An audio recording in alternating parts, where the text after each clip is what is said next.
We've got the Polestar 2, an electric vehicle sedan. An interesting backstory to Pulstar. What is it? We'll get into it. Electric car. Whoa. So smooth, so quiet. Lots of torque. Yeah. It's a Polestar. All right, and we don't say what's under the hood, we say what's under the floor of this EV. We have the long range 170 kilowatt single motor with up to 434 kilometers, 270 miles of range, 231 horsepower, and 243 pound-feet of torque.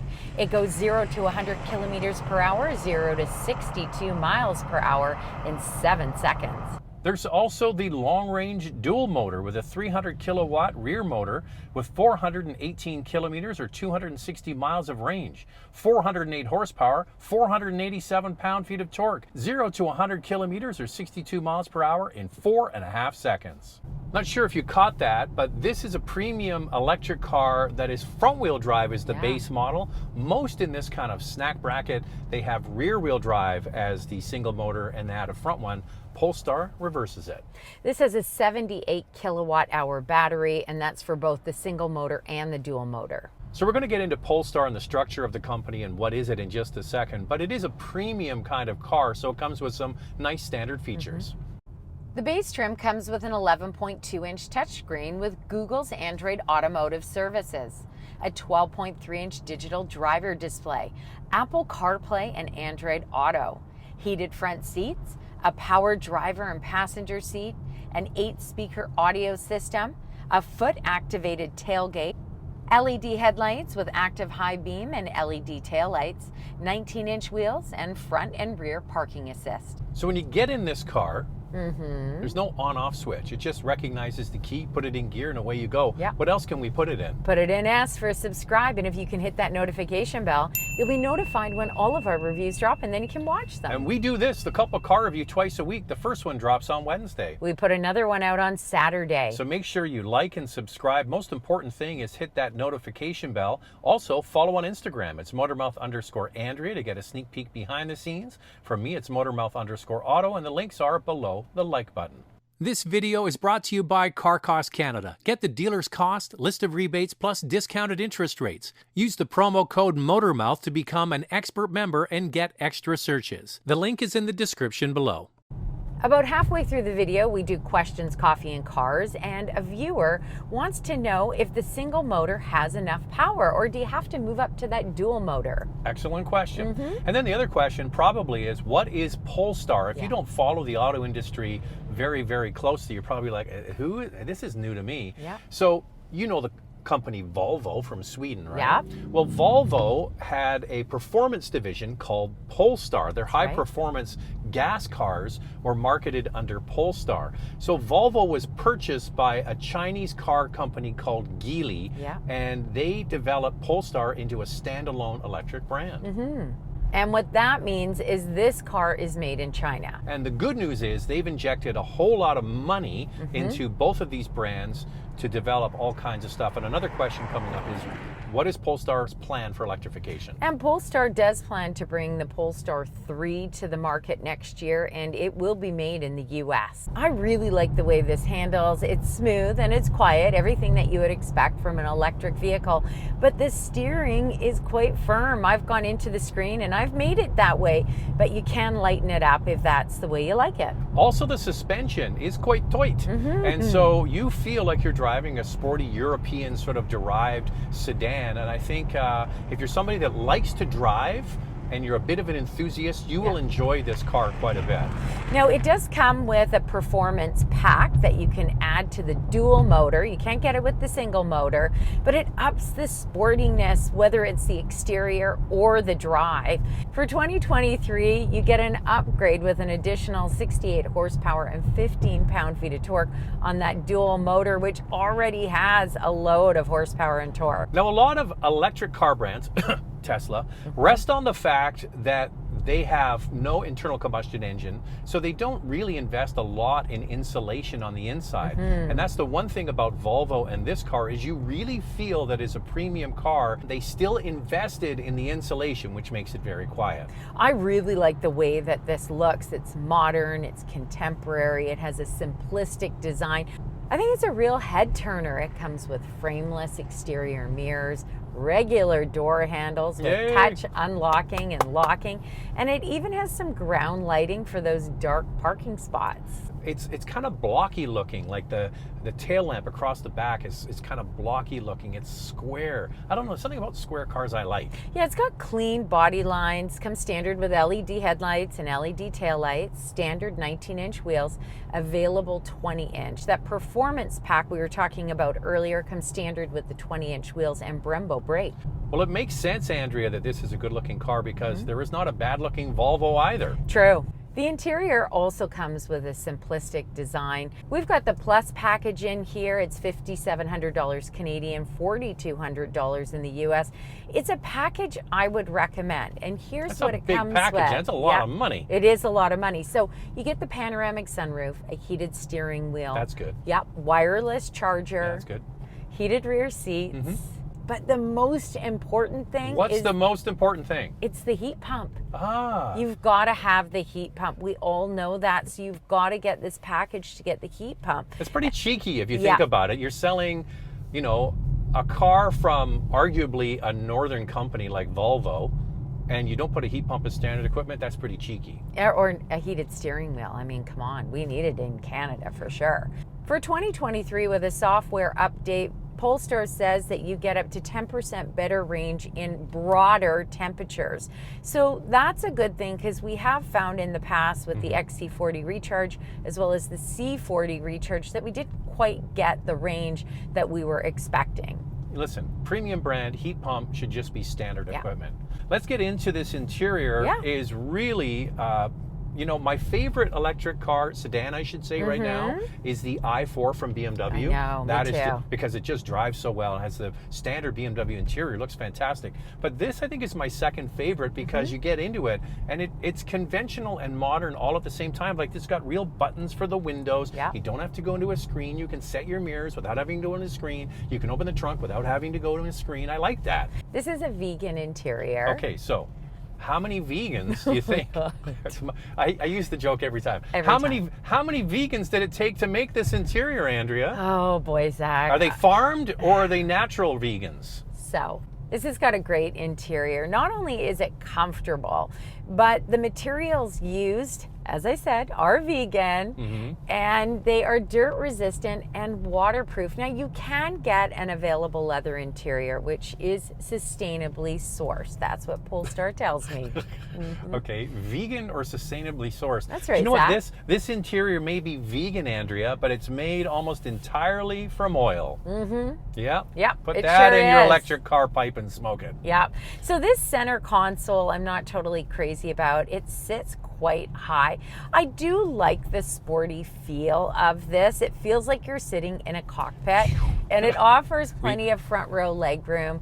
It's equal to the BMW i4 and the Model 3, so it does feel quite open and spacious in here. I like it. Oh, Zach, one thing to add, because tell me, Zach, what is it? Zach just doesn't like panoramic sunroofs. Yeah. For 2023, because there were complaints about this, Volvo has now added a screen so you can close it up. Well, yesterday we were shooting the car-to-car stuff and everything, and it's warm here today. And yesterday, and the sun was beating in, and I was looking like, please, make something that I can close it. That's good. But if I had this model, the 2022, I'd be pissed. Well, I'd have a piece of cardboard over my head. And the thing is, you can only get the panoramic sunroof in a package, and Zach may not want the panoramic sunroof, but he wants the heat pump. I want the heat pump. And a heated steering wheel. Well, back to the heat pump. The heat pump, come on. It should just be standard equipment. For sure.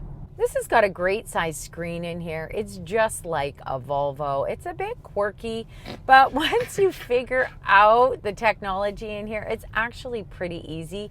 You just got to go through it and give yourself some time. Still no AM radio. No, but Apple CarPlay has been added. So I like sports talk radio, listening to what's happening in sports. Zach doesn't have that in this car. I have to download an app and connect it through my phone or through the SIM card on board.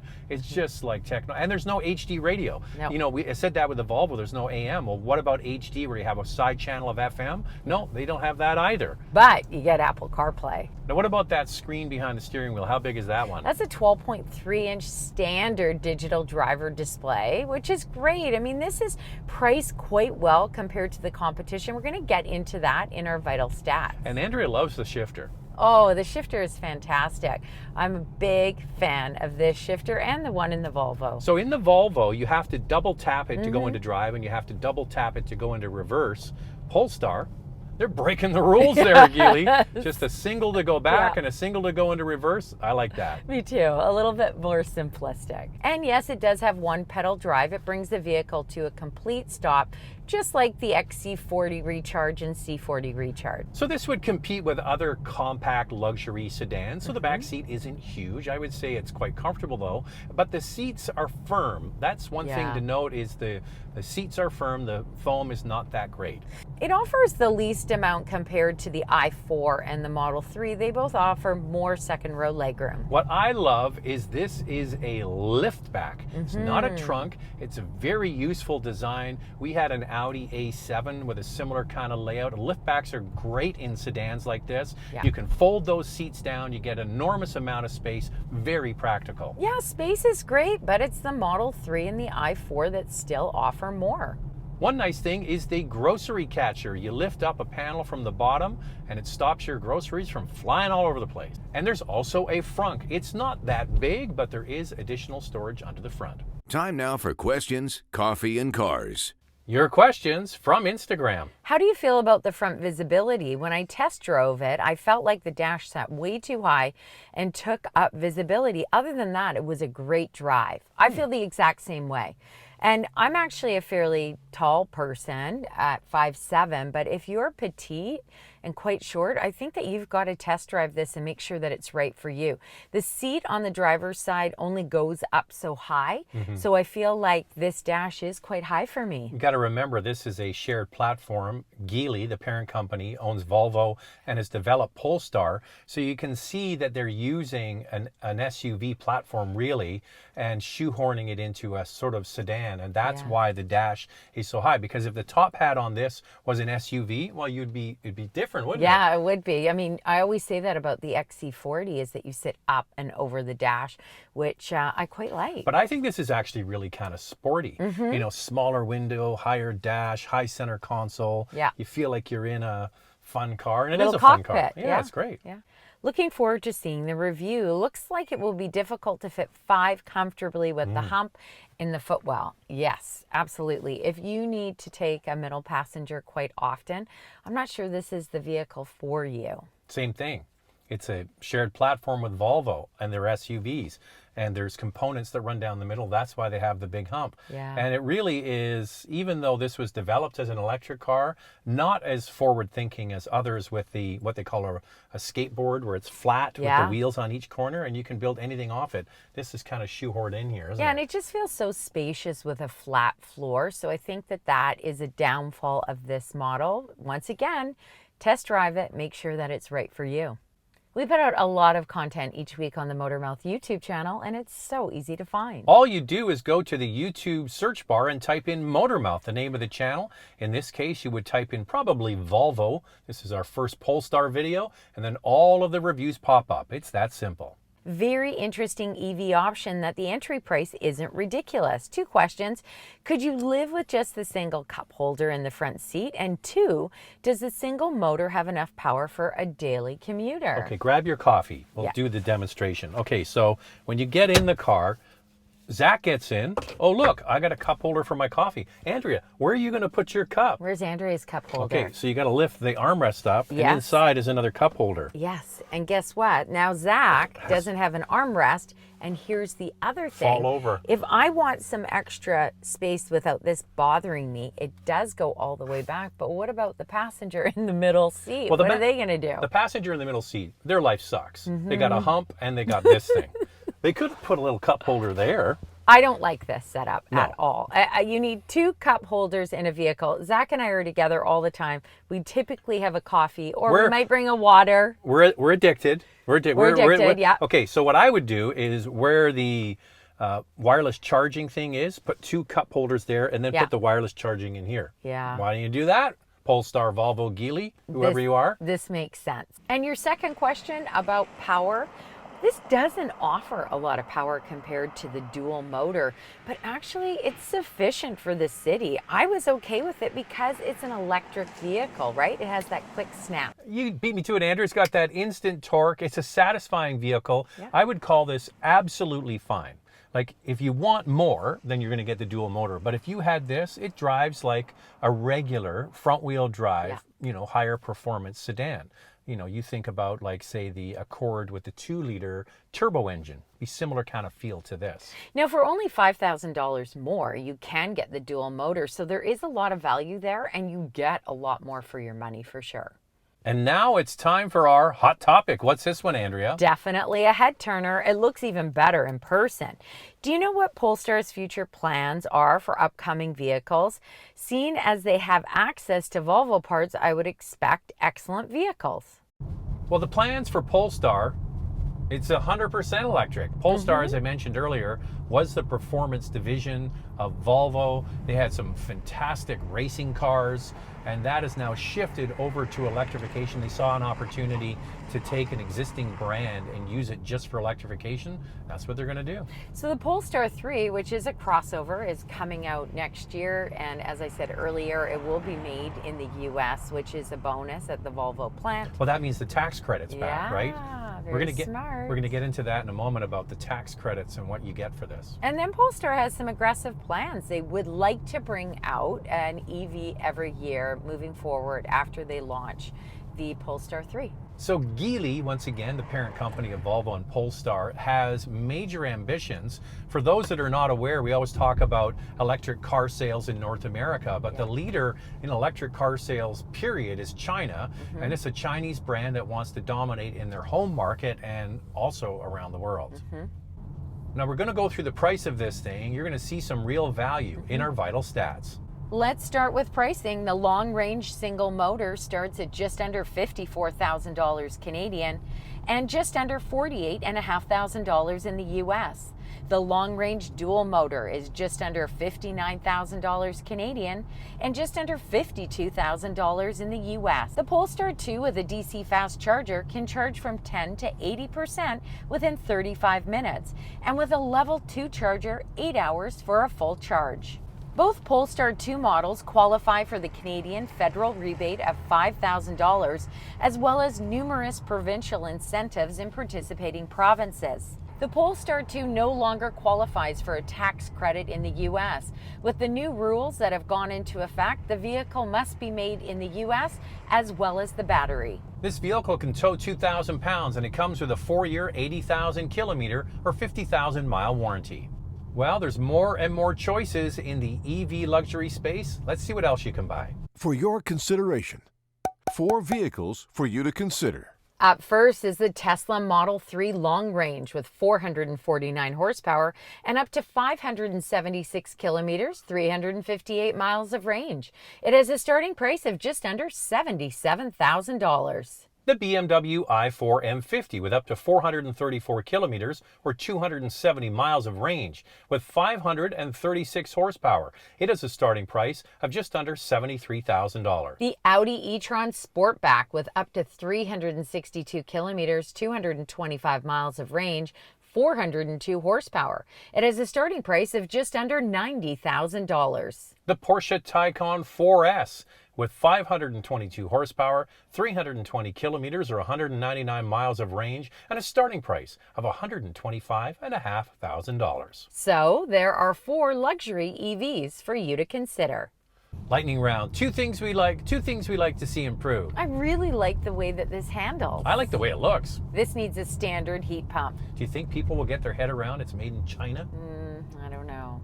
This is priced really well for a luxury brand and it looks great. I like this car a lot. I think I would spring for the extra electric motor. This video is brought to you by Car Cost Canada. Get the dealer's cost, list of rebates, plus discounted interest rates. Use the promo code MOTORMOUTH to become an expert member and get extra searches. The link is in the description below.